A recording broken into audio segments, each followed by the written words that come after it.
ಸಾಮಾಜಿಕ ನಾಯಕತ್ವ, ನುಡಿದಂತೆ ನಡೆದ ಕಾಂಗ್ರೆಸ್ ಆ ರೀತಿ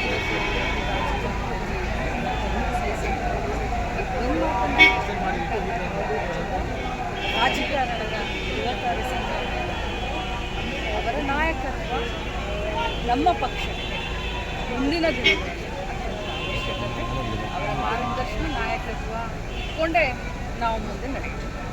ಈಗ ಮುಂದೆ ಸೈನ್ ಹಾಕೋದು ಅಥವಾ ಈಗ ನೆಕ್ಸ್ಟ್ ಮುಂದಿನ CM ಯಾರಾಗ್ಬೋದು ಅಂತ ನಿಮ್ಮ ಪ್ರಕಾರ ನಿಮಗೇನಾದರೂ ಒಂದು ಅವಕಾಶ ಕೇಳಿದ್ರೆ ಅಥವಾ ಆಯ್ಕೆ ಅವಕಾಶ ನಿಮ್ಮದು ಪಕ್ಷದಲ್ಲಿ ಒಂದು ಸಿಸ್ಟಮ್ ಅಂತ ಇರುತ್ತೆ. ಇದಾದ ಮೇಲೆ ಇನ್ನ CLP ಮೀಟಿಂಗ್ನಲ್ಲಿ ಇದ್ರ ಬಗ್ಗೆ ಚರ್ಚೆ. ನಿಮ್ಮ ಪ್ರಕಾರ ಮುಂದೆ CM ಯಾರು? ಅದು CLP ಮೀಟಿಂಗ್ನಲ್ಲಿ ಲೆಜಿಸ್ಲೇಟಿವ್